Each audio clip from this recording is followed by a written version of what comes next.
ꯊꯦꯡꯖꯤꯜꯂꯛꯑꯦ ꯐꯥꯒꯤ ꯅꯠꯇꯦ ꯆꯠꯂꯁꯤ ꯂꯥꯛꯑꯣ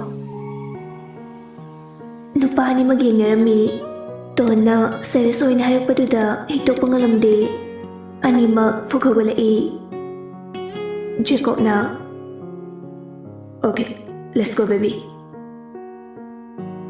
ꯖꯦꯀꯣꯕꯅ ꯍꯦꯟꯅ ꯊꯛꯂꯕꯅꯤꯅ ꯈꯔꯗꯤ ꯉꯥꯎꯔꯝꯃꯤ ꯔꯣꯖꯔꯗꯤ ꯀꯌꯥ ꯉꯥꯎꯗꯦ ꯃꯈꯣꯏ ꯑꯍꯨꯝ ꯃꯥꯒꯤ ꯑꯦꯄꯥꯔꯠꯃꯦꯟꯗ ꯌꯧꯅꯔꯛꯏ ꯑꯗꯨꯕꯨ ꯖꯦꯀꯣꯕꯇꯤ ꯇꯞꯅ ꯇꯞꯅ ꯅꯤꯁꯥ ꯄꯥꯜꯂꯛꯄꯅ ꯃꯁꯥꯗꯨ ꯆꯠꯄꯗ ꯀꯟꯇ꯭ꯔꯣꯜ ꯉꯝꯂꯛꯇ꯭ꯔꯦ ꯀꯤ ꯑꯗꯨ ꯐꯥꯎꯕ ꯍꯥꯡꯕ ꯅꯪꯗꯅ ꯃꯇꯣꯝꯇ ꯍꯥꯏꯊꯔꯛꯏ ꯇꯣꯟꯅ "ꯑꯁ ꯁꯔ ꯑꯃꯁꯦ ꯑꯝꯇ ꯄꯨꯁꯤꯜꯂꯒ ꯇꯨꯝꯍꯜꯂꯝꯃꯣ." ꯔꯣꯖꯔꯅ "ꯁꯦꯁ ꯀꯦꯌꯔꯒ ꯂꯧꯕꯤꯌꯦ ꯑꯗꯨꯏ ꯅꯠꯇꯦꯗ ꯑꯁꯨꯃꯥꯏꯅ ꯍꯨꯟꯗꯣꯛꯂꯒ ꯊꯅꯝꯃꯁꯦ ꯍꯥꯏꯔꯣ ꯐꯥꯒꯤ ꯇꯧꯅꯤꯗ ꯑꯩꯒꯤ ꯕꯦꯁ ꯐ꯭ꯔꯦꯟꯕꯨ ꯀꯃꯥꯏꯅ ꯁꯤꯒꯤ ꯐꯤꯕꯝꯁꯤꯗ ꯊꯅꯝꯗꯣꯏꯅꯣ." ꯑꯗꯨ ꯍꯥꯏꯔꯒ ꯔꯣꯖꯔꯅ ꯖꯦꯀꯣꯕꯄꯨ ꯁꯧꯕꯤꯔꯒ ꯃꯥꯒꯤ ꯔꯨꯝꯗ ꯑꯣꯏꯅ ꯄꯨꯁꯤꯟꯕꯤꯈ꯭ꯔꯦ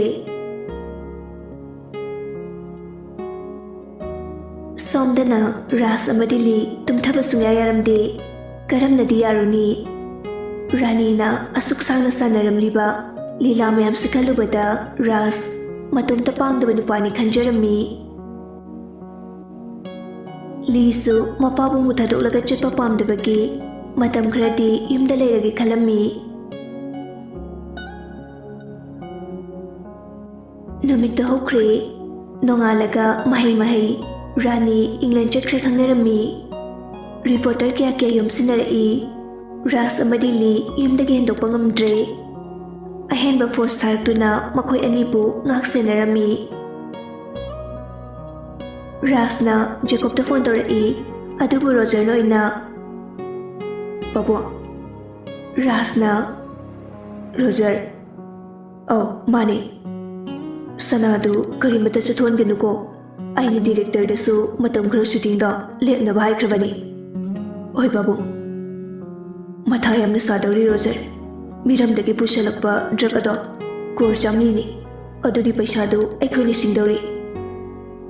"ꯑꯁ ꯌꯥꯝ ꯌꯥꯏ ꯖꯦꯀꯣꯕꯁꯨ ꯑꯗꯨꯝ ꯄꯥꯏꯔꯝꯕꯅꯤꯅ ꯂꯩꯔꯝꯕꯁꯨ ꯌꯥꯏ ꯅꯪꯅ ꯊꯦꯝꯂꯒ ꯁꯦꯟꯐꯝꯗꯣ ꯄꯤꯈꯠꯈꯤꯅꯕ ꯍꯣꯠꯅꯔꯣ ꯅꯠꯇ꯭ꯔꯗꯤ ꯑꯩꯈꯣꯏ ꯑꯣꯏꯅ ꯐꯣꯔꯦꯟꯒꯤ ꯀꯤꯂꯔ ꯀꯌꯥꯅ ꯑꯦꯇꯦꯛ ꯁꯣꯏꯗꯅ ꯇꯧꯔꯛꯀꯅꯤ ꯅꯃꯥꯁꯤꯅ ꯄꯨꯜꯂꯨꯔꯤꯕ ꯑꯗꯨꯁꯨ ꯁꯥꯊꯤꯕ ꯗꯣꯟ ꯑꯣꯏꯔ ꯃꯥꯜꯂꯦ ꯑꯩꯈꯣꯏꯕꯨ ꯍꯤꯡꯅ ꯃꯩ ꯊꯥꯔꯝꯂꯦ ꯔꯣꯖꯔ." "ꯄꯥꯕꯨꯡ ꯀꯥ ꯍꯦꯟꯅ ꯈꯟꯖꯤꯟꯕꯤꯔꯨꯔꯅꯨ ꯑꯩ ꯖꯦꯀꯣꯕꯇ ꯐꯖꯅ ꯍꯥꯏꯒꯦ." "ꯐꯔꯦ ꯅꯪꯅ ꯐꯅꯕ ꯍꯥꯏꯔꯣꯀꯣ." "ꯍꯣꯏ ꯄꯥꯕꯨꯡ." ꯐꯣꯟꯗꯨ ꯊꯝꯅꯈ꯭ꯔꯦ ꯖꯦꯀꯣꯕꯇꯤ ꯍꯧꯖꯤꯛ ꯐꯥꯎꯕ ꯃꯤꯀꯞ ꯊꯣꯛꯂꯛꯇ꯭ꯔꯤ ꯔꯣꯖꯔꯅ ꯍꯧꯗꯣꯛꯑꯝꯃꯤ "ꯕꯥꯏ ꯍꯧꯒꯠꯂꯣꯗꯅ." ꯖꯦꯀꯣꯕ ꯎꯏꯔꯨꯝ ꯍꯧꯒꯠꯂꯛꯏ "ꯑꯩꯅ ꯇꯨꯝꯃꯤꯉꯩꯗ ꯍꯧꯗꯣꯔꯛꯀꯅꯨ ꯍꯥꯏꯗ꯭ꯔꯣ?" ꯔꯣꯖꯔꯅ "ꯑꯇꯩꯅ ꯍꯧꯗꯣꯛꯄ ꯌꯥꯗ꯭ꯔꯁꯨ ꯑꯩꯅ ꯍꯧꯗꯣꯛꯄꯗꯤ ꯌꯥꯏ ꯀꯩꯅꯣ." ꯖꯦꯀꯣꯕ ꯃꯃꯤꯠꯇꯨ ꯄꯥꯡꯂꯤ ꯔꯣꯖꯔꯗ ꯌꯦꯡꯂꯛꯏ "ꯑꯁ ꯅꯪ ꯑꯣꯏꯔꯦ ꯅꯃꯥꯏ ꯇꯥꯎꯔꯣ breakfast ꯁꯦꯝꯃꯕꯅꯦ."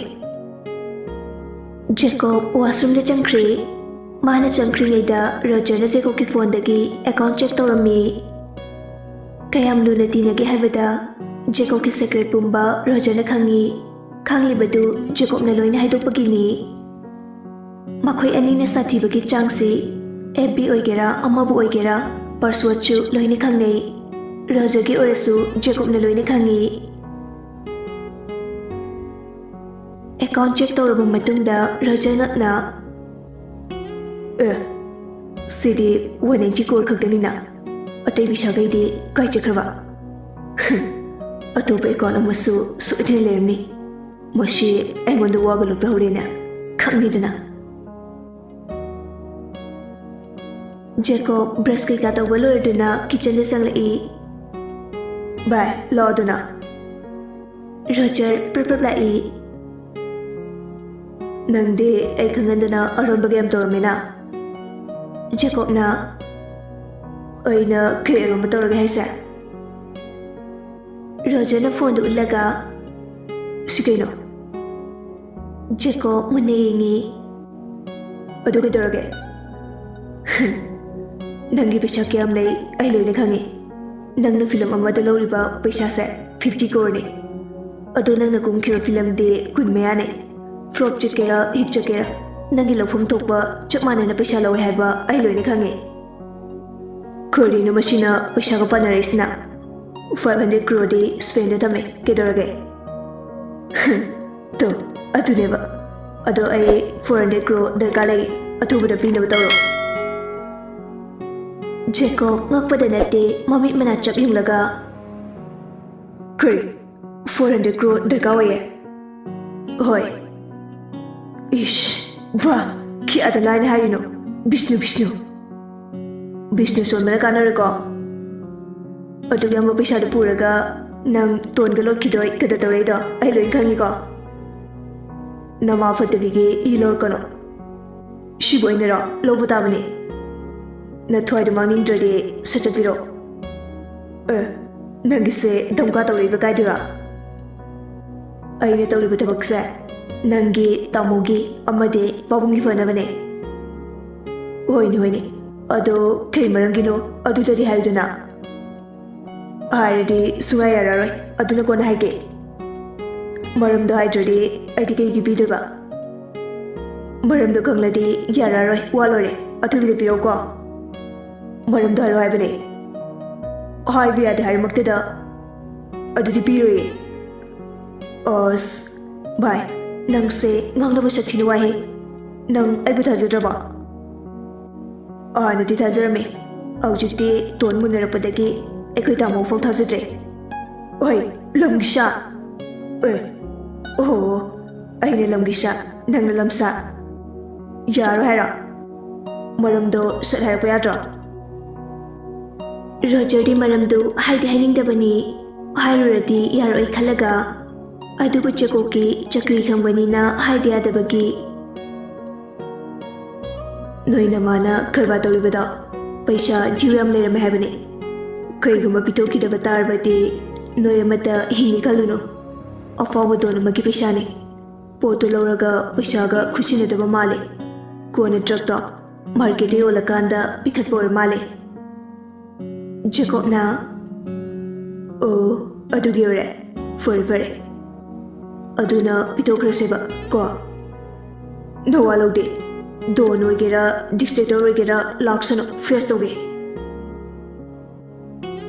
Roger makotuna laibakta matumta pop thajinjai shi thokni khangabani bai nangbu shibada pubaya basnate singdokro kedorage Aine taliba pisa memse aye ai shibada ku manung da loin hapo shiki senraba tamnara hatkani nanga wari sana doksaru kitchen satlaga kon phengluge lehoro pisa pithok ningdade checksina leijo tinaruba engondaga dasa tahan birakano Jacob na pangdabani pa mikiti aujik matamda lupa lishuma anigi mi hatlaraba matam sida 400 crore kaina shia Hoi Laiba nagi bodyguard singduna face tawbra ngambe ingtaridana Adugi bo khido wazarunege Pabung da haina alaga daje to bodyguard oine thamge Nangine paisa bairena music dabada daje tadi tawnuko Kaino 50 lakh pige haibada khido yaradino mi 70 lakh to lo phangliba to tokthoklaga nangi milai oitarine Adu oragana 71 lakh pike har lore Roger fupabat kre Paisa mayam da polaga shige ga shikro Adu haram laga Roger su dress song laduna masali matau chakre Jacob sojikti mamagi maramna karimata se thokpa hendokpa yaroi khanglami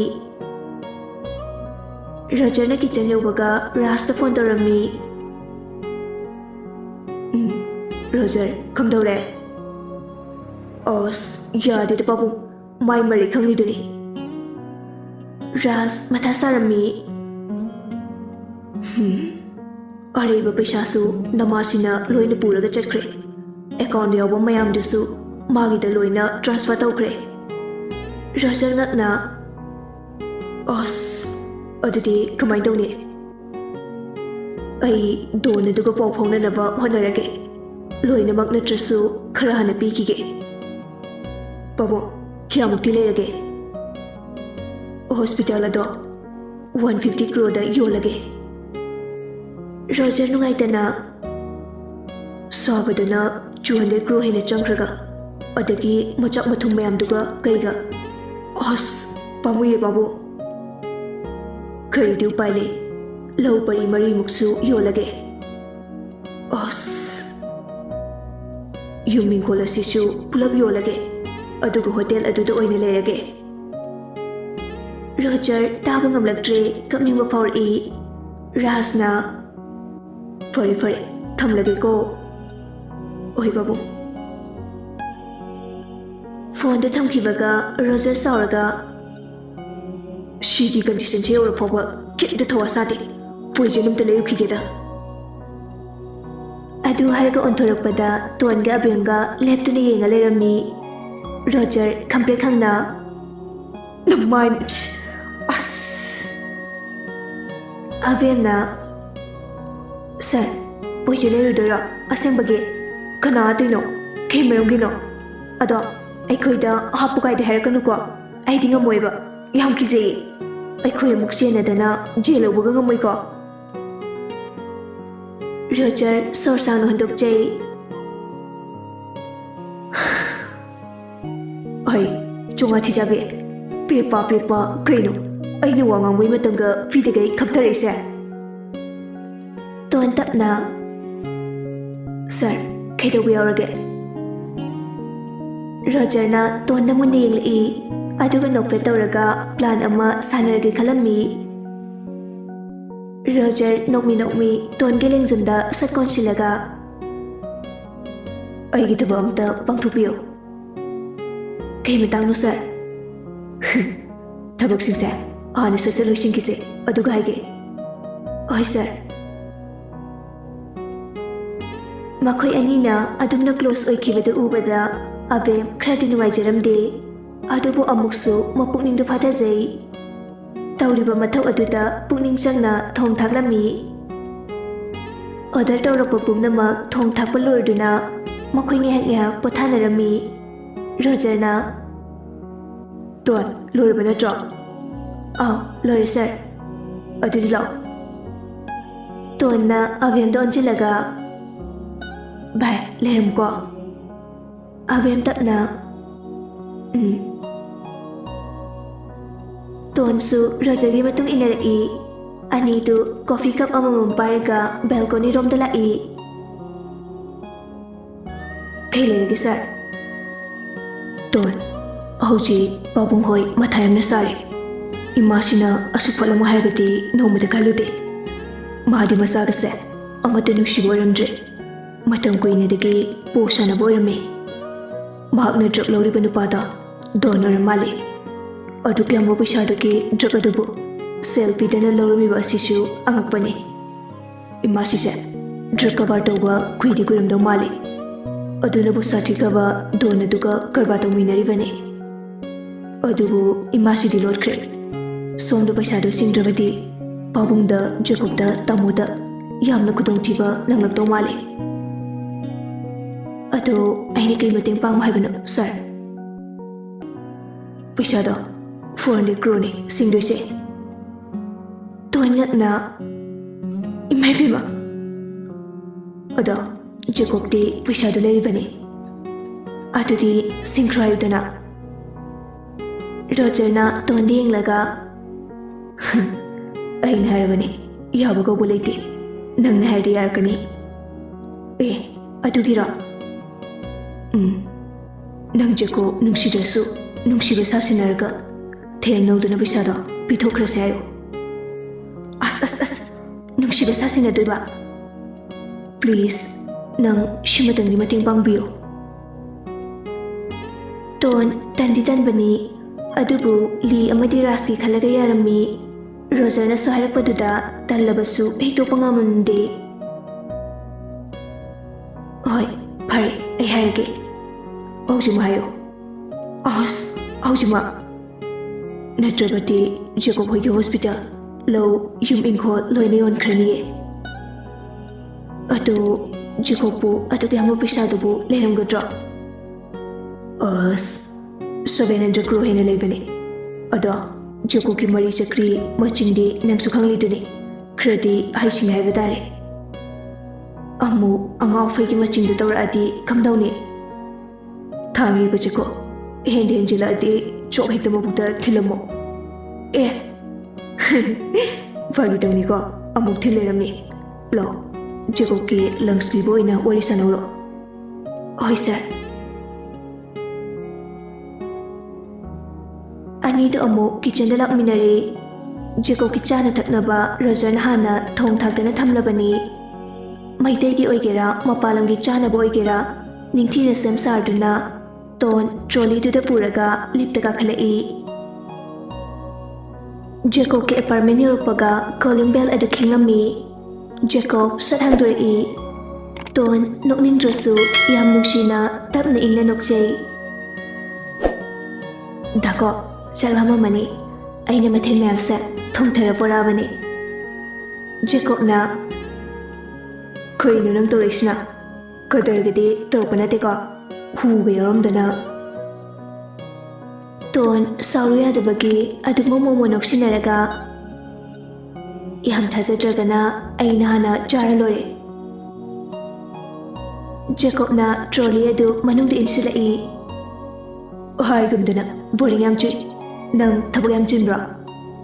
Hauji ki oinati lore. Oh yam phare adudi nang na pore ba mayam sa ekhuni chaminarse. Hoi yai. Table duda tona chana taknaba singdu sem sarami. Jacob su mateng pangbirai. Ani du harau harau chak saminarami. Ton wakalda. Aibu wari du haudu lasirane. Amo screw na thurakdana saraksani. Kudage charo. Oh hoi. Nasana thongjabase outraba. Khandida ko hawira hautriya. Aidi ihamawe. Dako wam taige. Hayo. Ada nang yahunabi sagulakanu ko. Sorry daba wawin hero. As bit kalaiti. Sasadaro kriwano. Adubura. Hokre. Migi toliba senfam adudi sinkitabane. Pahungda ihamna matha saba male. Hospital su lau yum inkol su yolani hai. Jacob makna kunai shelo toliba. As draki mapudo naimana singamdaba pisado. Is adude England nauro haigo bino. Dako tungda fatiningda thoklati ningamna hawriko. Nang ngasi ngang sikliba wahi wata acting set ate game natre engonda kadal dogala ibane. Oi 15k matpi. Matpanate aigi khusumane. Ai nahana ku koirambagi tolok logjabane. Thabakna lupa chamagi suraga tha phaw hadre aduga 15k matladana. Matpa hainu dako. Oh sorry huranbi.